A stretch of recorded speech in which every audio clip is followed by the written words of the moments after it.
মূর্তি আর ভাস্কর্য বুঝেন আপনি? পৃথিবীতে মূর্তি পূজা আগে আসে নাই, পৃথিবীতে আগে ভাস্কর্য নির্মাণ হয়েছে। ভাস্কর্য পূজারীরাই একটা পর্যায়ে মূর্তি পূজারী হয়েছে। ইসলাম যেটাকে মূর্তি বলেছে, অমুসলিম হিন্দুরা সেটাকে প্রতিমা বলেছে, আর নাস্তিক মুরতাদরা কৌশলে সেটাকে ভাস্কর্য বানিয়েছে। মূর্তি আর ভাস্কর্যের ডেফিনেশন আমাদেরকে শেখাতে হবে না। তোমরা যারা বাংলা ভাষার কথা বেশি বেশি বলো, চেতনার কথা বেশি বলো, যাও বাংলা একাডেমির অভিধান খুলে দেখো গিয়ে, যাও। আমি নিজেও কাল রাতে বাংলা একাডেমির অভিধান খুলে দেখেছি। বাংলা একাডেমির অভিধান খুলে দেখো, যাও। মূর্তি আর ভাস্কর্যের আবিধানিক অর্থ জেনে আসো। বাংলা একাডেমির অভিধানে লেখা হয়েছে মূর্তি আর ভাস্কর্যের আবিধানিক অর্থ সেম। ভাস্কর্য কি? বাংলা একাডেমির অভিধানে লেখা হয়েছে প্রস্তর, পাথরকে খোদাই করে কোনো আকৃতি বা অবয়ব দেওয়া হলে সেটার নাম হয় ভাস্কর্য। আর মূর্তি হচ্ছে যদি কোনো আকৃতি বা অবয়ব, কোনো স্ট্রাকচার প্রদান করা হয়, সেটার নাম হচ্ছে কি?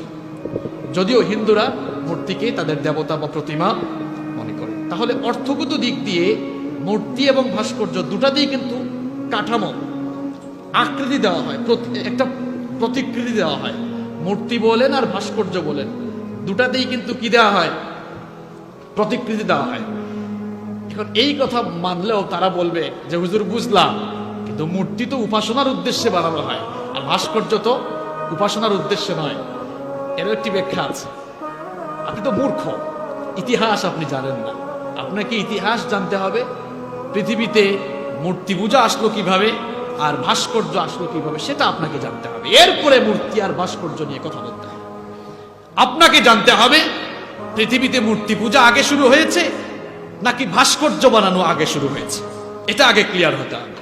সম্মানিত মুসল্লিবৃন্দ, আজকে এই বক্তব্যটি রেকর্ড হচ্ছে, গোটা বাংলাদেশে ছড়িয়ে যাবে। সবাই যেন নিরপেক্ষ মন মগজ নিয়ে শুনে এবং বুঝতে পারে। আল্লাহ যেন সবাইকে তৌফিক দেন। ভালো করে বুঝেন, পৃথিবীতে মূর্তি পূজা শুরু হয়েছে পরে, ভাস্কর্য বানানো হয়েছে আগে। ভাস্কর্য থেকেই মূর্তি পূজার প্রচলন শুরু হয়েছে। আমি বানানো কোনো কথা বলি না। তাফসির ইবনে কাসির খুলে দেখেন আপনি। তাফসির ইবনে কাসির যদি আপনি খুলেন, কোরআনে কারীমের ৭১ নম্বর সূরা, সূরাতুন নূহ এর ২৩ নম্বর আয়াতের ব্যাখ্যা ভালো করে তাফসিরের কিতাবগুলো থেকে বাংলা সব দেখে নেবেন। কথা বাস্তব নাকি অবাস্তব সব আপনি বাড়িতে গিয়ে মিলাবেন। এই পৃথিবীতে সর্বপ্রথম ভাস্কর্য বানানো হয়েছিল ৫ জন ব্যক্তির। কয়জন ব্যক্তির? কথা কন না কেন সবাই? কি সমস্যা? সমস্যা কি? কথা বলতে হবে। মুখস্থ করে ছাড়বো আজকে একেবারে। মগজ যেন কেউ আর ধুলাই দিতে না পারে। মুরগি চোরা যেন আপনার মগজ আর ধুলাই দিতে। পৃথিবীতে সর্বপ্রথম ভাস্কর্য বানানো হয়েছে কয়জন ব্যক্তির? ৫ জন ব্যক্তির। কিভাবে দেখেন,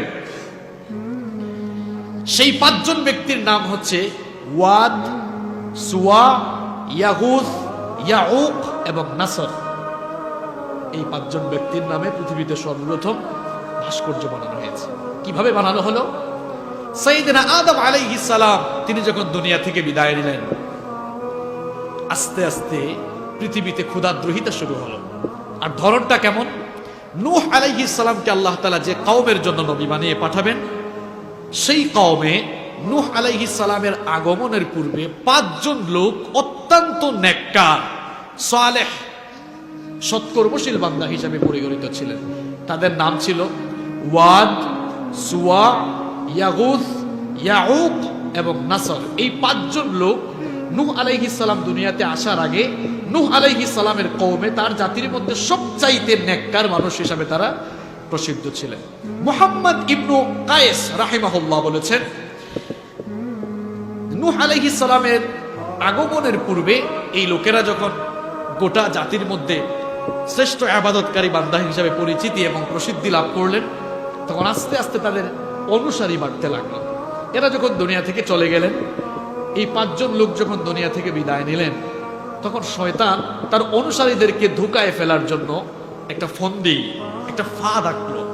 শয়তান তার অনুসারীদেরকে বুঝালো, কুমন্ত্রণা দিল যে দেখো, তোমাদের এই ৫ জন নেককার লোক দুনিয়া থেকে বিদায় নিয়েছে, এখন এই ৫ জন লোককে তো তোমরা দেখো না, তাদের প্রতি তোমাদের কোনো আবেগ ভালোবাসা কাজ করে না, তাদের প্রতি তোমাদের জন্য আবেগ ভালোবাসা কাজ করে, তাদের স্মৃতি যেন তোমরা ধরে রাখতে পারো, এই জন্য স্মৃতি ধরে রাখার জন্য এই লোকগুলোর প্রতিকৃতি দাঁড় করিয়ে তাদের ভাস্কর্য নির্মাণ করো।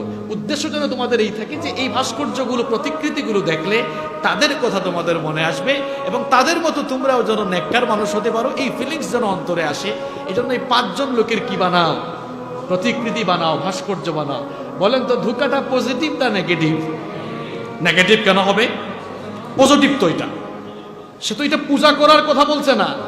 কি আপনার দিল এখানে আর মন মনে হয় বাসায় রেখে এসেছেন না? এরকম বেতাল হয়ে মাতালের মতো আলোচনা শুনলে হবে না। ভালো করে বুঝেন, নইলে ওই যে মুরগি চোরারা ব্রেনকে ওয়াশ করবে। ভালো করে বুঝেন, আপনি কোথার থেকে কিভাবে কি আসলো বুঝতে হবে আপনাকে। প্রিয় ভাইয়েরা, শয়তান পজিটিভলি ধোঁকা দিল, এই 5 জন নেককার লোকের প্রতিকৃতি বানাও। এরা তোমাদের চেতনা, এরা তোমাদের ইতিহাস। কারণ এরা তোমাদের মধ্যে ভালো মানুষ ছিল। এদের প্রতিকৃতি দেখলে তাদের প্রতি একটা সম্মান অন্তরে কাজ করবে, তাদের মতো তোমরাও ইবাদত গুজার হওয়ার একটা আবেগ অন্তরে কাজ করবে। তারা বললো ভালোই তো, বুদ্ধি তো খারাপ না। তারা বানালো প্রতিকৃতি, ভাস্কর্য বানালো। দেখেন, পৃথিবীর প্রথম 5টি ভাস্কর্য এরাই বানালো। পৃথিবীর প্রথম 5টি ভাস্কর্য নূহ আলাইহিস সালামের উম্মতের এই লোকেরা বানালো। বানানোর পরে ওই যুগের মানুষরা এই ভাস্কর্যগুলোকে পূজা করতো না, উপাসনা করতো না, বরং তারা মাঝে মাঝে এগুলোর সামনে দাঁড়িয়ে থাকতো সম্মান প্রদর্শন এবং তাদের স্মৃতিকে মনে করার জন্য মাঝে মাঝে তারা এগুলোর সামনে দাঁড়াতো।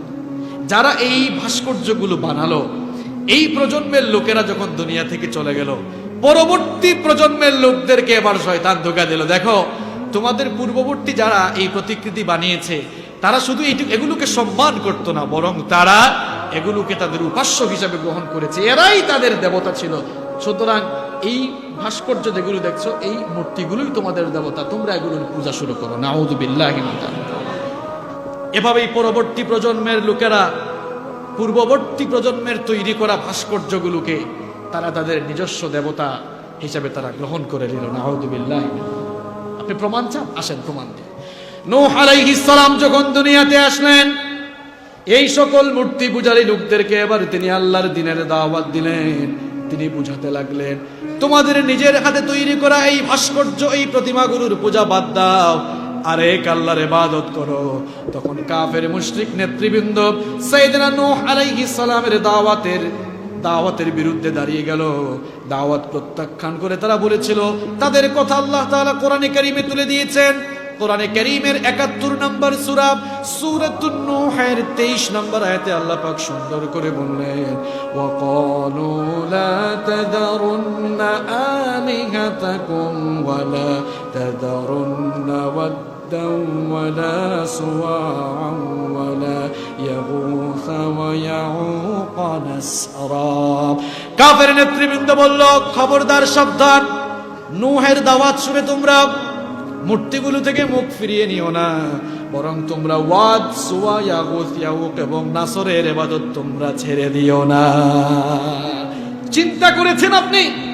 5 জন নেককার মানুষ পরবর্তীতে 5টি ভাস্কর্যে পরিণত হলেন। এর পরবর্তী প্রজন্মের কাছে 5টি ভাস্কর্যই 5টি মূর্তি হিসাবে চলে আসলো। নাউযু বিল্লাহি মিন যালিক। আপনি বাংলাদেশের মানুষকে মূর্তি আর ভাস্কর্য বোঝান না? মূর্তি আর ভাস্কর্য বুঝান আপনি? পৃথিবীতে মূর্তি পূজা আগে আসে নাই, পৃথিবীতে আগে ভাস্কর্য নির্মাণ হয়েছে। ভাস্কর্য পূজারীরাই একটা পর্যায়ে মূর্তি পূজারী হয়েছে। এজন্যই বক্তব্যের শুরুতে বলেছিলাম, ইসলাম যেটাকে মূর্তি বলেছে, অমুসলিম হিন্দুরা সেটাকে প্রতিমা বলেছে, আর নাস্তিক মুরতাদরা কৌশলে সেটাকে ভাস্কর্য বানিয়েছে। সোজা কথা, মূর্তি কিংবা ভাস্কর্যের সাথে ইসলামের কোনো সম্পর্ক